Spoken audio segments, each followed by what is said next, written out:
It's Friday, May 2020. Digital Trends Live is about to start. Here are some of the topics we're covering on today's episode of the show. The first question we have for you today is, will the pandemic usher in the era of our robot overlords? It appears it may be starting in Singapore. We'll talk about how they're keeping their humans in line. And Solar Opposites is a new animated series debuting on Hulu today from the co-creators of Rick and Morty. We'll have one of those co-creators, Mike McMahan, joining the show. Plus, we've got our own Caleb Dennison hopping on to let us know how broadcasts are changing with next-gen TV standards and why it could mean your entertainment experience is about to get better. And it's Friday, which means it's time for another edition of Tech Briefs, where Flipboard's technology editor Ken Young will join the show to catch you up on the biggest stories in technology from this week. All of that and more on today's episode of Digital Trends Live.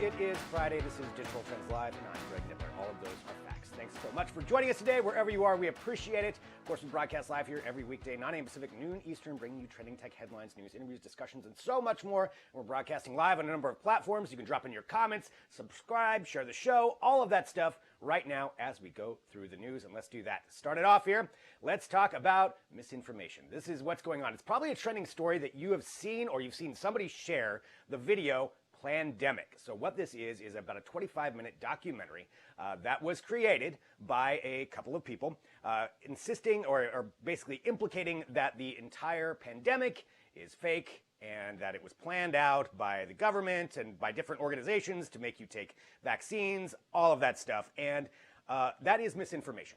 So here's what's going on. So Facebook actually took down this video. So Facebook, after it had been shared, about 1.8 million views on Facebook, 150,000 shares, and this is when it was posted on Monday. So throughout that time, this is what happened. And now Facebook took this thing down. YouTube also going after it and trying to remove it, although it had 6 million views, according to one social media analytics tool on YouTube alone. And it does keep on popping up. But this is an idea and an example of what's going on with misinformation, and that's what we're seeing right here. So this is Facebook taking that one down, and we see this happening a lot. There's a lot of different things going on out there. But again, Facebook taking down the video Plandemic, and this is kind of a developing story right now too. We'll see where this all goes, but Facebook, YouTube trying to take those things down, something that you should be aware of. Continuing on here with our trending news at the top of the show. Again, just keeping you up to date on what is going on. Let's talk about some interesting use cases around the world to keep people maintaining their social distance. And that is what's going on in Singapore, utilizing the Spot robot from Boston Dynamics. This is a video that came out today showcasing what they're doing in one of their big parks. And this robot is going around. It's equipped with cameras to monitor people. They said there's a few different reasons they're doing it. One, it keeps their actual parks employees a little bit safer, keeps them away from being at risk, being exposed to the virus. But also, it's meant to encourage people to get out of the way and social distance, probably because it looks kind of terrifying when it's rolling around the park. But that is what they're doing. Another use case of Spot. They said that so far it does seem to be successful. As you can see, everybody in this video running away from it. They said that if it does continue to be successful here, they're going to be implementing it in other parks. Who knows if this is something that we're going to see other places around the world, but there it is. Your robot overlords are taking over starting in Singapore. You can read more about that at digitaltrends.com. Something else that's trending right now has to do with Andy Serkis. Yes, Andy Serkis. You know who Andy Serkis is, and he is doing what is called a Hobbitathon. So he's reading The Hobbit all day long today. It's estimated to be about a 10 to 12 hour read, and there's a live stream going on of it. We actually have a clip of it that we're going to play here right now just to get an idea of what is going on. So here it is. There's Andy Serkis. Cannot be felt, cannot be heard, cannot be smelt. It lies behind stars and under hills, and empty holes it fills. It comes first and follows. That is still always awesome, seeing him read it like that. So there we go. That is Andy Serkis again reading The Hobbit. That is pretty awesome. It's always impressive seeing what he can do. But he is reading The Hobbit, and this is part of a number of different things that are going on online right now. But that's Andy Serkis with the Hobbitathon. It's all for charity as well, so you can check that out. Probably pop in all day long as he reads through that. 10 to 12 hours is a long read, but he is going to do it nonetheless. So that's Andy Serkis reading The Hobbit. All right, continuing on here with our trending news here at the top of the show to keep you up to date with what is happening. This is something that you may be seeing soon coming to Twitch. And it's not just going to be for video games anymore. It is now going to be original reality programming that they supposedly are going to be launching. So here's what this story is. This is according to Bloomberg, who got their hands on an internal document looking for pitches. They want, apparently, live interactive programming that airs a few times a week, and preferably game shows, dating shows, sports, music, and talk. Now, of course, we're broadcasting live on Twitch right now. Thanks for joining us there. But this is something else that they are looking for.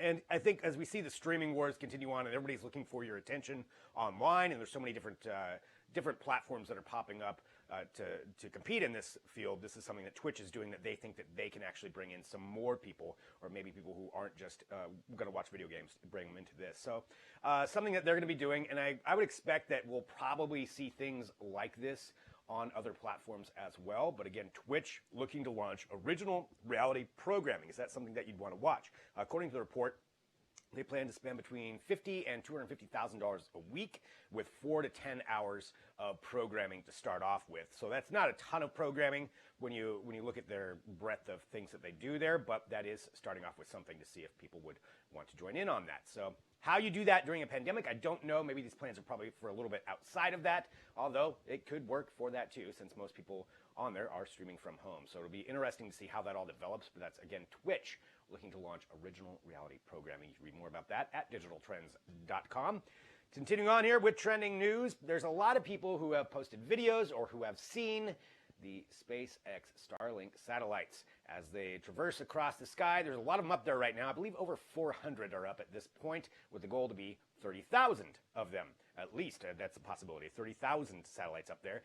There's been a lot of controversy around astronomers and how they feel these things are working out because of the fact that they reflect that light back.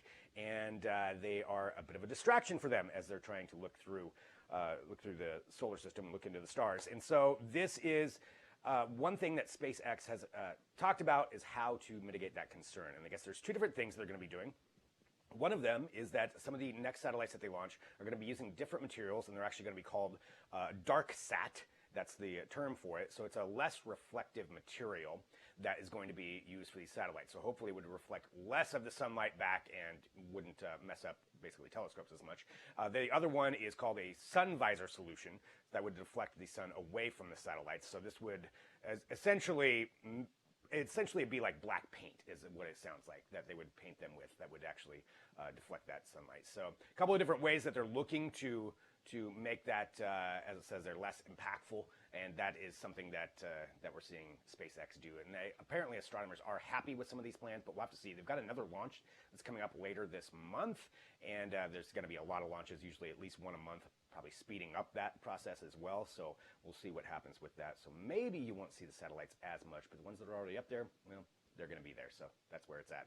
All right, continuing on here with our trending news here on digitaltrends.com. Let's talk about this. This is just a sign of the times that we live in, and it's just strange, but it's actually kind of awesome at the same time. So the Detroit Lions, something I didn't really think I would bring up today, but nonetheless, I am. The Detroit Lions, yes, the NFL team, has released their schedule for the upcoming season via Animal Crossing. They've created an entire...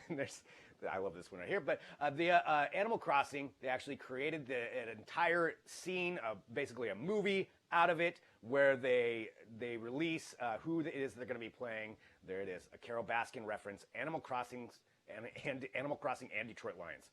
I mean, the world is strange. Who would have imagined this 2 months ago? But nonetheless, there we are. It's actually pretty clever. It's pretty unique what they've done. And that is one of the videos they put up. They also put up one that looks like kind of like the Animal Planet that's on YouTube. But that is the Detroit Lions releasing their schedule via Animal Crossing. It's your world. That's you can read more about that at digitaltrends.com. Hey, I'm going to let you in on a little secret. It's now time for the product of the day. All right, everybody is cooking at home more and more now, and you know what really helps that out is an Instant Pot, and that's what our product is today. It's the Instant Pot Duo 7-in-1 electric pressure cooker, but I said 7-in-1 because it's got all kinds of things in there. It's not just a pressure cooker. It's got a slow cooker, a rice cooker, a steamer, a saute pan, a yogurt maker, and a warmer. And it cooks up to 70% faster than some of the other ones that they've had before. So it's got 14 one-touch smart programs, so you can cook ribs, soups, beans, rice, anything, and of course yogurt. Anything that you really want in there. It's all got the autopilot, so it's nice and simple. You drop it in, press the button. It's easy to clean. It's got plenty of recipes, so there's tons of recipes that you can use. It's got 10 plus built-in safety features, all kinds of things. That is why it's really nice if you want to cook at home. So you can take a look right there at that link that's just below me. That is the one you want to put in. You can go there, take a look at it. Right now it's 29% off. So normally $140, it's on sale for $99 right now. You can pick that up and cook to your heart's content by just pressing a button. Makes it nice and easy. So that is our product of the day. All right, we've got a lot coming up here on Digital Trends, but I am really excited for our next guest. You may have seen commercials or trailers for Solar Opposites. It is the new show from the co-creators of Rick and Morty, and we've got one of those co-creators, Mike McMahan, joining us next here on the show. So stick around, right back after this with more Digital Trends Live.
back to Digital Trends Live. I'm Greg Nibbler again. Thank you very much for joining us wherever you are. We appreciate it. Hit that subscribe button and share the show because then you get to join in on the great conversations that we get to have. And debuting on Hulu today is Solar Opposites from the co-creators of Rick and Morty. The series centers around a family of aliens from a better world who must take refuge in Middle America. We have one of those co-creators joining us right now. We have Mike McMahan. Mike, thank you very much for being here today. Appreciate it a lot. I want to talk all about the series, but something we're asking everybody is, how are you holding up during quarantine? I think I'm holding up about as well as anybody could hope to be. I'm surrounded by pets and children, and I'm avoiding going outside. We're taking it very seriously. In this house, we stay in the house. Nice. Yeah. Well, pets definitely help out, and children as well. So that's good. Looking at this, with this series coming out with Solar Opposites, which I've been able to watch some of it, it's great. Just to start off saying that. But given the state of the world right now, it seems kind of perfectly timed because the argument is whether these aliens think Earth is awesome or awful. So I wanted to kind of ask just where this idea came from for this. So Justin Roiland is the other co-creator of this show, and he's the co-creator of Rick and Morty. I didn't co-create Rick and Morty. That was Dan Harmon. But I did work on Rick and Morty for a while, and Justin and I just really liked working together. And we're both big nerds for TV, and we wanted to do a show that felt a little sitcom-y and a little bit like a primetime animated show like The Simpsons. But then, of course, we wanted to do it in a way with no rules and where it only looks like The Simpsons for about the first 30 seconds, then it gets super weird. So yeah, which it definitely does kind of a... Sorry, I didn't mean to interrupt you, but just that's why the alien family looks like from a distance, like they could fit in on a billboard next to Bob's Burgers or something like that. But then when you're watching the episode, stuff goes off the rails almost immediately. I'm curious for something like this too, which it does. It goes off the rails, and it's like I said, it's great. Talking about something like this, when you're writing a series like this versus something else that comes out all kind of where people can binge watch it, does it change your writing style when you're doing something like this? Yeah, absolutely. In fact, that was one of the things that we built into the pitch. When we pitched Hulu, we knew we wanted to do something we hadn't been able to do before, which was know that all of the episodes were going to be dropped at once, and that there wasn't going to be an audience member that would miss out on seeing the first episode or the third or the fourth just because they didn't happen to tune in on the day they were airing.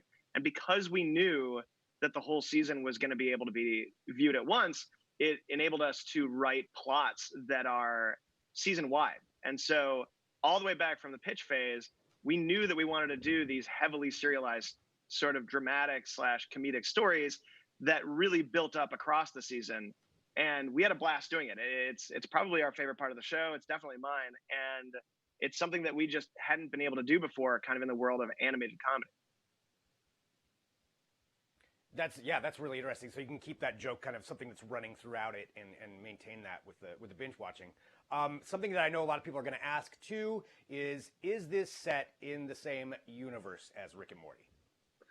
I guess it's set in the same multiverse, but so is everything, I guess like Avengers and Alf and Friends is all in the Rick and Morty multiverse as well. When there's infinite realities, I guess everything is in a unified world. The fact that we just got an Alf reference means this is already a win today for me. Something else I wanted to ask too, for you, another series that's coming out, and I am also very excited about this, is Star Trek Lower Decks, which is a very interesting and unique take on the Star Trek universe. And for that one, I wanted to ask you as well, when you pitched this, it's an animated series, in case anybody doesn't know, it follows around the other characters in Star Trek, besides the main people. And when you pitched this, what was that like? What was your actual pitch for this? When I went in to pitch Lower Decks,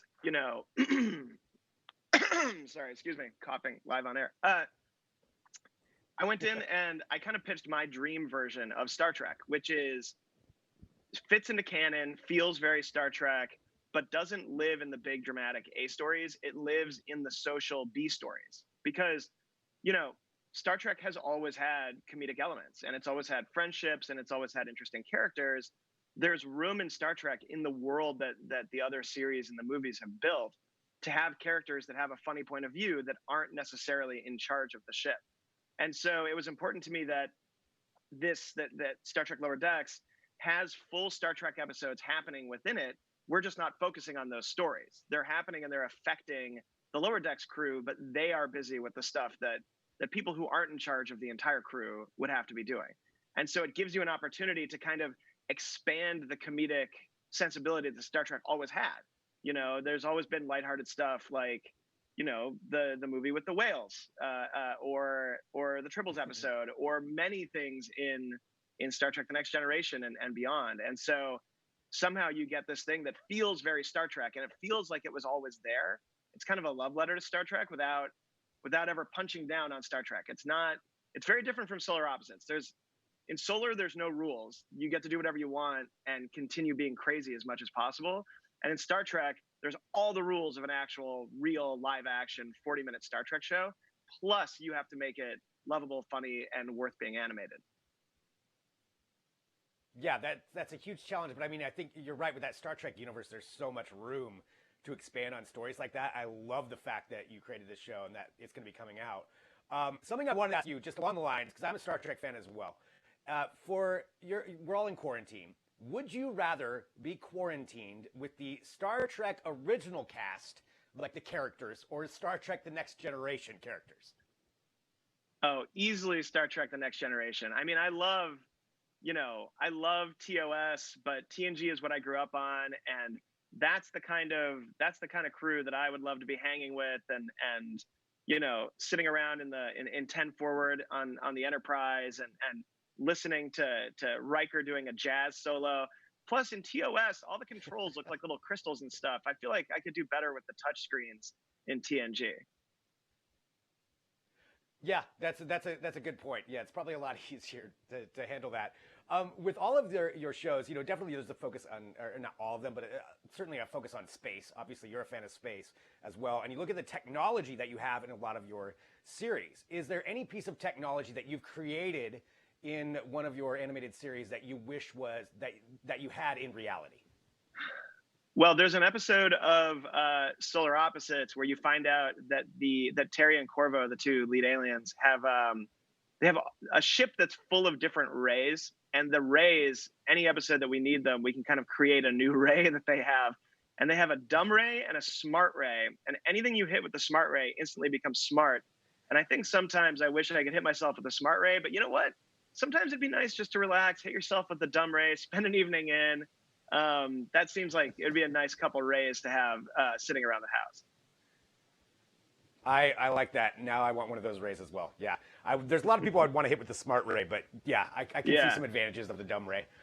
Oh yeah, you could go on a real smart ray spree. Seriously.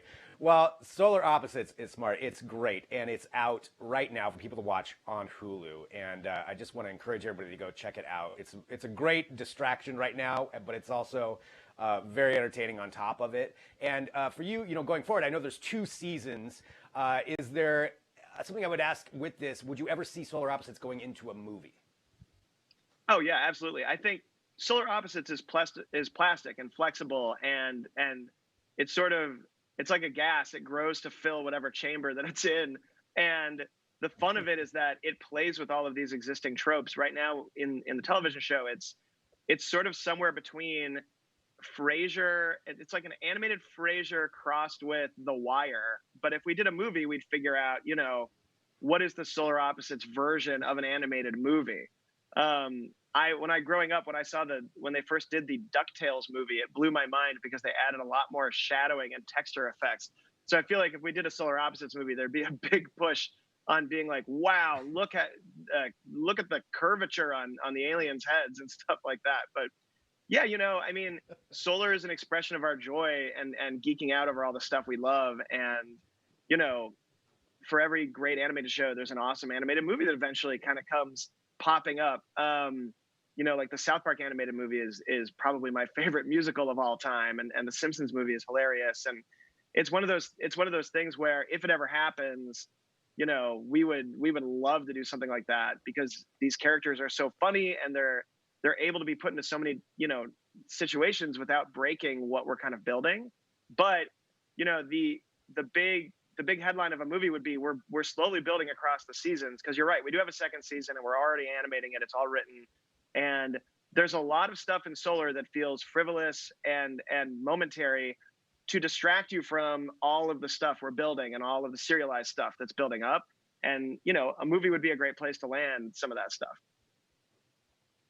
Nice. Well, I mean, it's really great, and like you said, the second season. If you're already animating that, it's already written, so we already have that to look forward to. Maybe a movie on the horizon. That would be awesome. Mike, I want to say thank you so much for joining us too. Sure. To talk about this, and so cool to have the new series out. It's on Hulu for everybody to check it out and go watch it. And thank you very much for being here on Digital Trends Live with us.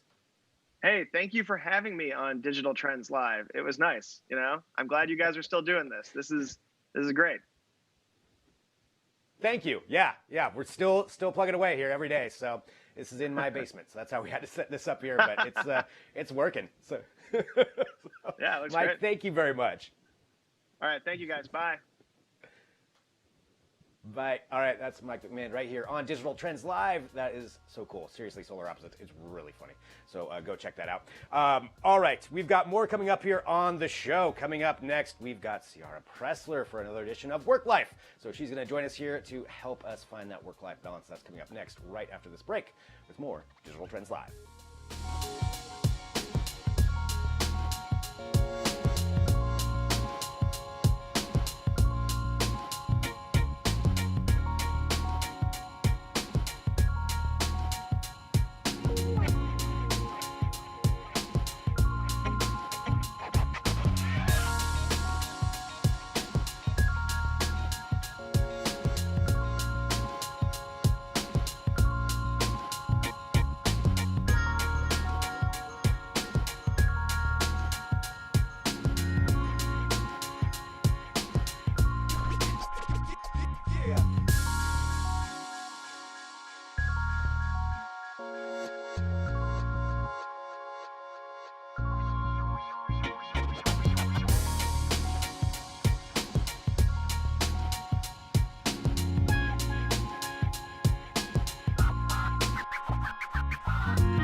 Welcome back to Digital Trends Live. I'm Greg Nibbler again. Thank you for joining us wherever you are. Hit that subscribe button. I know I say it a lot, but hey, why not just go do it right now? You're already watching. All right, we've got a lot to talk about today, but it is time for another edition of Work Life, where Ciara Pressler helps us find that balance between work and life, which that line is very hard right now since we're all in quarantine or working from home or working from different circumstances. And also, sometimes we need to ask for help. And I think that's part of what we're going to be talking about today. Ciara, thank you very much, as always, for being here. How do we want to approach this today? Because I know this is something that a lot of people struggle with.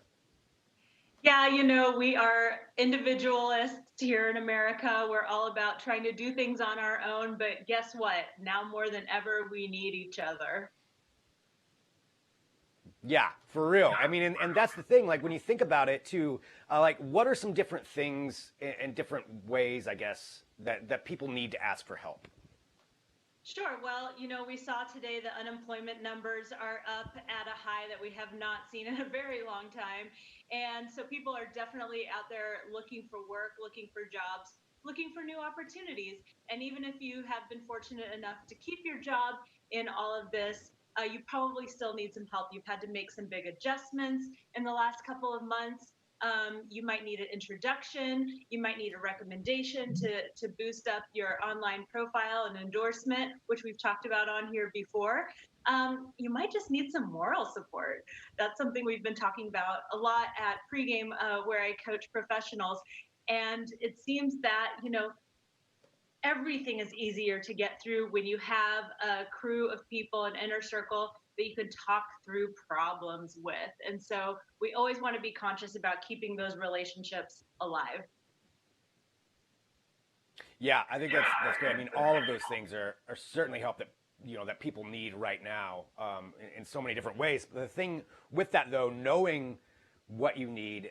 The next question is, how do you do it? Because it's hard for a lot of people. I mean, it's hard for me, I can say personally, I'm sure for a lot of people watching, because you have that pride issue and all that other stuff, but how do you go about asking for it? Yeah, that's a great question. And it's what I'm here to answer. So, first of all, be very clear, concise, and direct. Ask people what you need. Don't talk around the issue.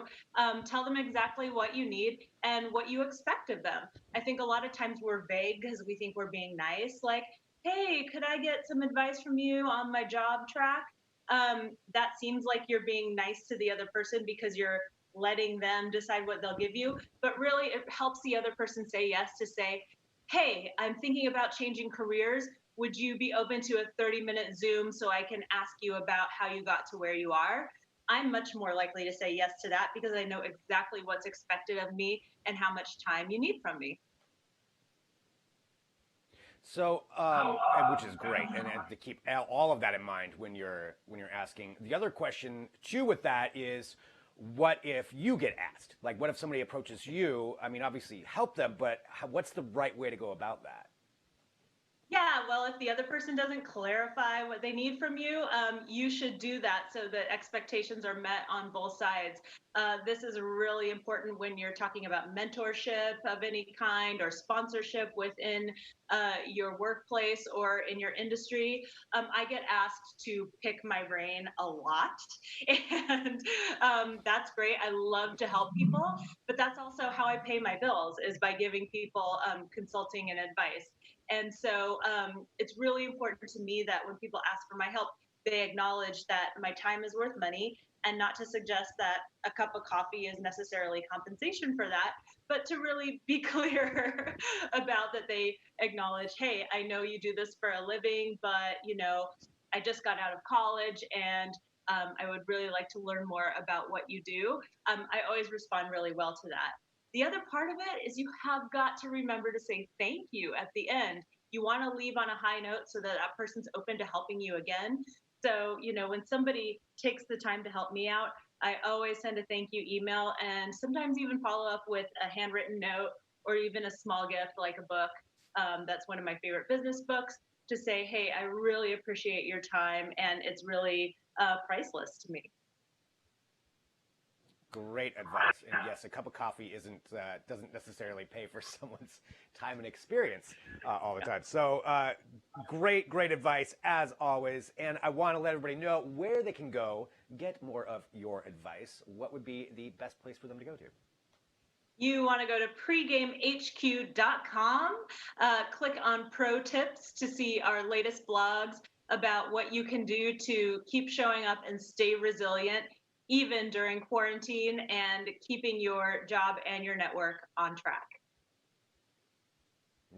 Ciara, always good to see you and always great advice. We've got so many different segments too of work life that people can go check out. That was Ciara Pressler right here on the show. And coming up next, we've got Caleb Dennison, who's going to be joining us. Caleb Dennison is going to be here to talk about television's next-gen TV. What does that mean? Well, he's going to explain it because that's what he's very good at. He's explaining all of this to us. So that's coming up next. Stick around. Back here in a minute with more Digital Trends Live.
Well, hello there. This is Digital Trends Live. I'm Greg Nibbler. And again, thank you, as always, for being here with us because we keep you up to date with everything that is going on in technology, and that includes changes to televisions. And I am not an expert on that, but you know who is? That's Caleb Dennison. That's why he's joining us here right now to talk about next-gen TV, whatever that means. That is what you're going to explain to us. Caleb, hello, first off. Also, what does this mean?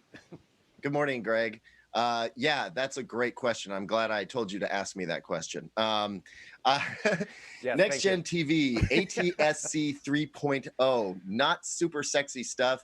The Advanced Television Standards Committee, that's ATSC, brought us HD about 10 years ago when they kind of changed the way broadcasts work. I know some folks might remember that before we started getting digital televisions with digital tuners built in, you had to have a separate box, you know, if you were going to use an antenna with an older TV.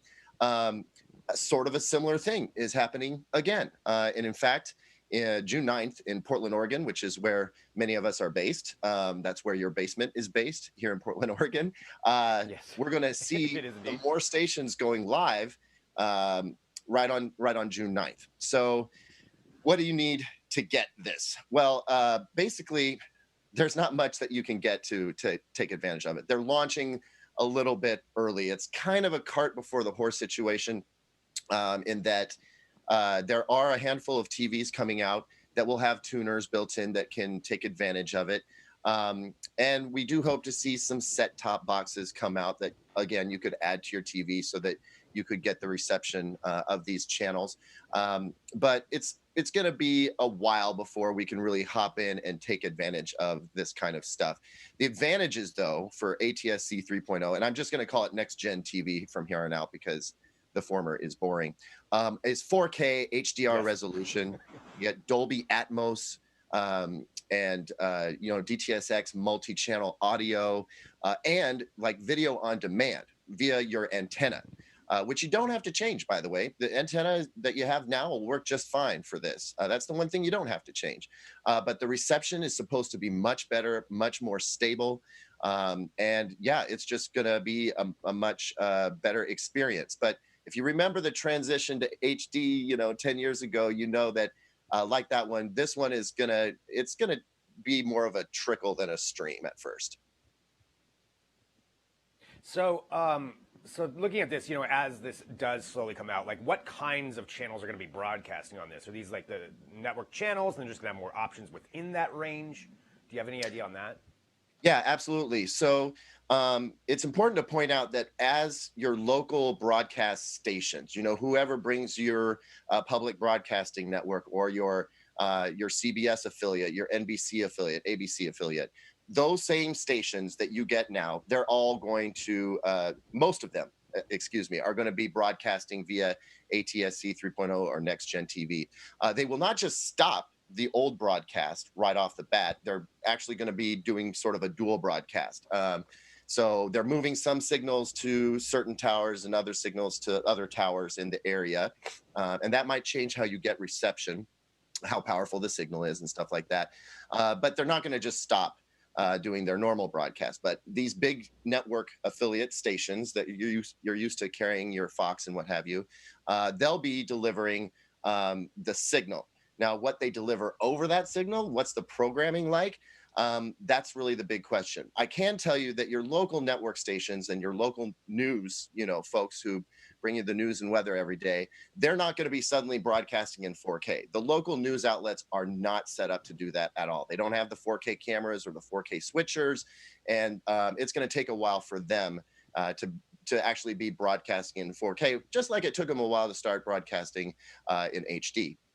However, we do know that, NBC itself, ABC, Fox, CBS, may have some content to deliver down that pipeline through the local network affiliates. So if we do get any 4K HDR content, for instance, over the air with an antenna, it's going to be coming from those big networks. Interesting. Yeah, just think about the fact, that 4K broadcasting from a local channel, that'd be crazy. But like you said, this is the start of that whole change. And just to go back to the television side of things, like you mentioned cart before the horse, like when will we see more TVs with this enabled? Well, the TVs that have come out this year, there are 3 series of LG OLED televisions that have the ATSC 3.0 tuner built in. All of Samsung's 8K TVs, from the Q800, if you're doing your research on up, they have the tuners. And Sony has one model, the X900H. And that's actually the least expensive way you could get into this. Their 55-inch Sony X900H is $1,200. After that, you rocket right up to, $2,500, $3,000 or much more in order to get a TV with the tuner already built in. That's why we're really hoping that some of these companies that build set-top boxes are behind the scenes building the set-top boxes. Obviously, with the pandemic and the slowdown in production all across the world, I think things are going to be a little bit delayed. But I will say that we don't yet know exactly what TCL is going to offer us, or Hisense. Their products tend to come out a little bit later in the year. We expect to hear about those TVs in August, possibly September. So ahead of the holiday season. Those I expect will be much less expensive. Well, they will certainly be less expensive TVs. The question is, will they have the special tuners in them? I've reached out to try and find out if that's the case and have not yet heard back. So yeah, there are a handful of TVs that you can buy. I will have to say this, the LG OLED that I have in for review right now that has one of these tuners in it isn't working yet. Like, the tuner is just not working. We're working on a fix for that, but it's kind of a sign that not everything is going to be smooth sailing. Well, it's definitely, going to be interesting to see this change as it comes out, and it's always good to know that and know how it's all going to be going and be ahead of that. That's why you always keep us up to date. But I do have one final question for you here just before we go to a break. Did you give yourself a quarantine haircut? I did not. No, I did not give myself a haircut at all. I've been tossing the idea around. I'm a little bit nervous about it. I don't have blending shears, and everything I know about haircutting, requires just shave it all off or have scissors and blending shears, and that I don't know if I can handle it. So I'm just like combing it back greaser style and hoping for the best. I really didn't know how I was going to end up looking for this segment. I think it's okay, but this is really just the best I can do right now. Yeah, I mean, it looks good. That's why I was asking, because I need to give myself one and I don't know how to do it. I know that's a discussion we can have off air, but nonetheless, Caleb Dennison joining us right here. As always, so good to see you. Someday we'll see each other in person again, but Caleb will keep you up to date with everything that's going on with televisions at digitaltrends.com. Caleb, thank you so much. You're very welcome, Greg. Thank you. All right, Caleb Dennison right here on Digital Trends Live. And thank you to everybody who is joining us wherever you are. Coming up next, we have Ken Young from Flipboard for Tech Briefs, where we keep you up to date and recap some of the biggest stories in tech from this week. A lot of stuff going on with gaming. So we're going to be talking about that next. Stick around, back here in a minute with more Digital Trends Live.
This is Digital Trends Live. I'm Greg Nibbler, and it is Friday, which means it's time for another edition of Tech Briefs, where I am joined by Ken Young, the technology editor for Flipboard, to recap some of the biggest stories in tech from the week. And first off, Ken, hello. How you doing? Hey, Greg. Nice to see you again. Good to see you, too. Let's talk about what's been going on this week. Definitely gaming has been huge, and I think to start off, let's talk about Microsoft's event with Xbox, where we finally got to see at least some amount of actual game footage being played with the Xbox Series X, the console that's going to be coming out later on this year, which I thought was a really great showcase of it. And it was third-party games; it wasn't their original games, but we did actually finally get to see something, and I thought it was a really good showcase of it. You know, getting to actually watch some of these, like Valhalla and some of these other brand new games being played in person. Right, and look, Microsoft is literally dragging this out until the end of the year when the Xbox Series X comes out.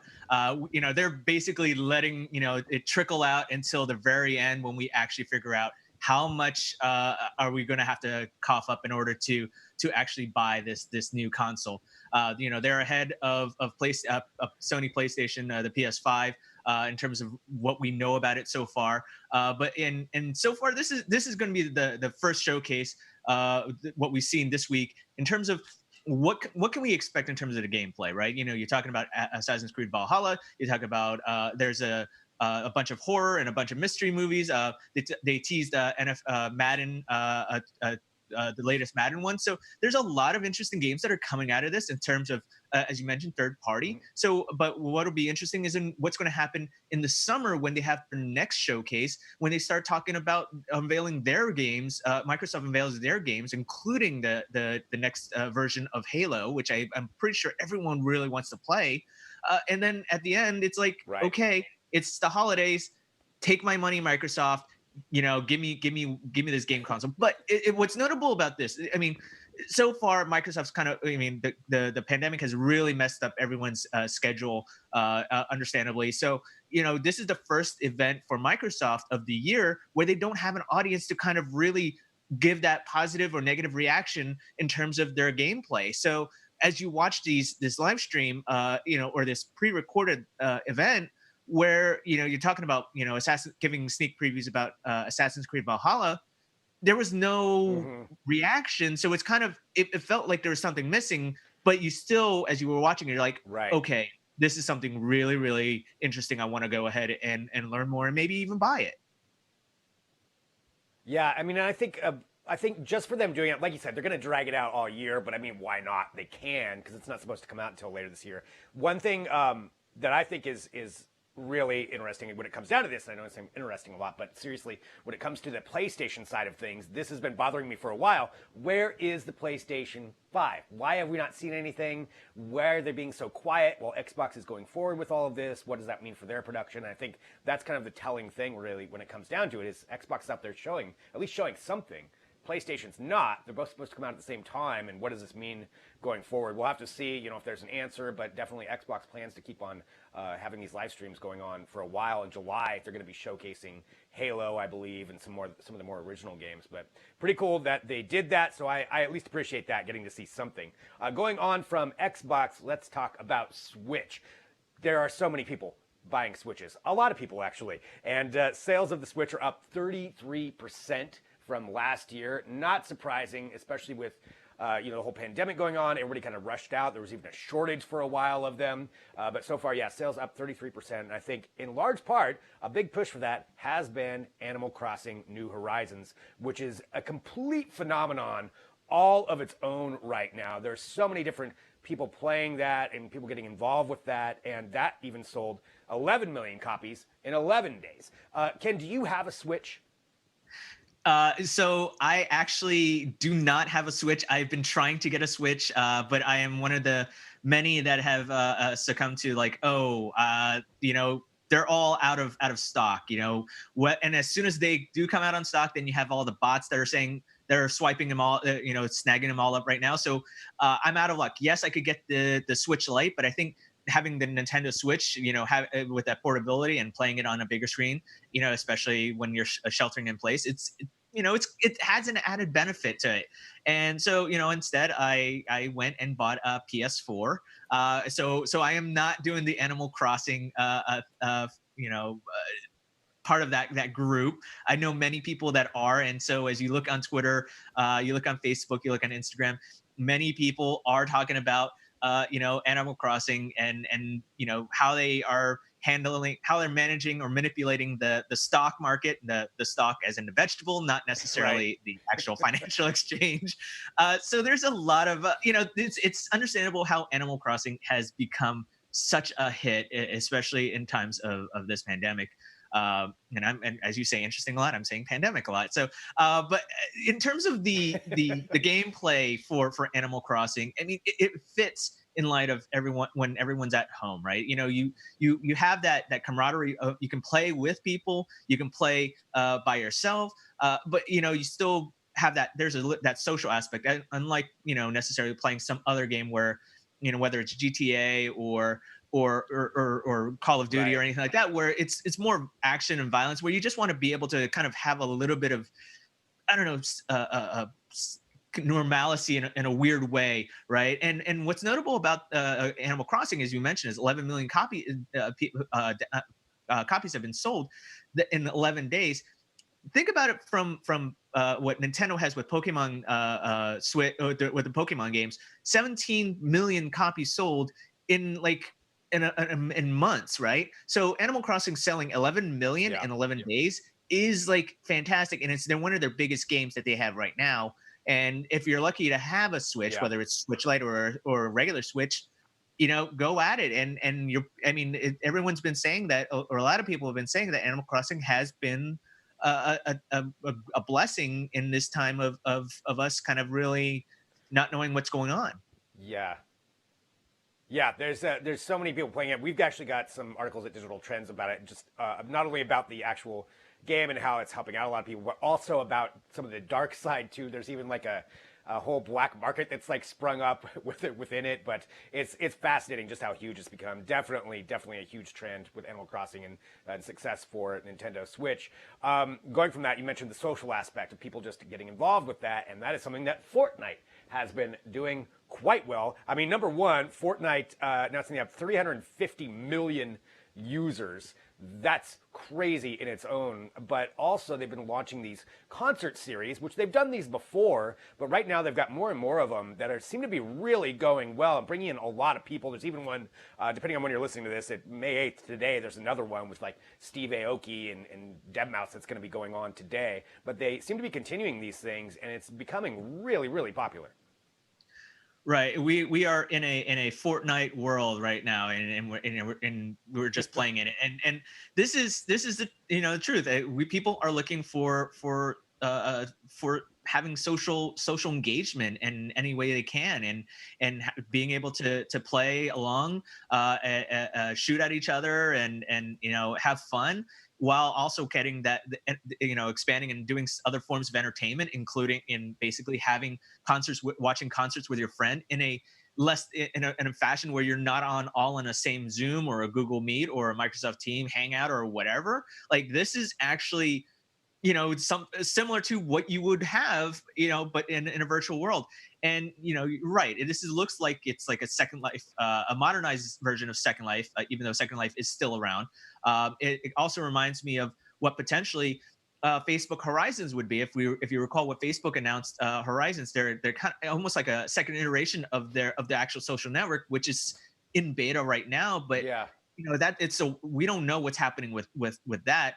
But I mean, Fortnite's really gone gangbusters, and if you look at what their stats are, you mentioned like 350 million users, gamers, and how many actually, if you look at how many hours are actually played in April alone, it would be mind blowing. I mean, it's 35 billion hours played in April. I mean, that's like, if that's not telling you something, I don't know what is.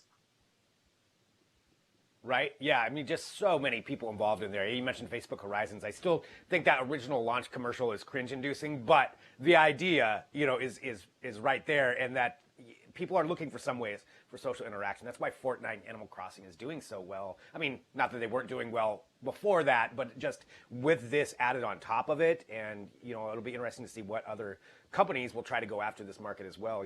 Will Facebook make another push, or somebody else? It's all fascinating stuff. Ken, I want to say thank you, number one, for joining us here, and I also want to remind everybody that we have a podcast version of this. There's an audio version of Tech Briefs that you can subscribe to wherever you get podcasts. So go there and download these. We keep you up to date with everything. Ken, as always, good to see you, and I'll talk to you next week. See you next week.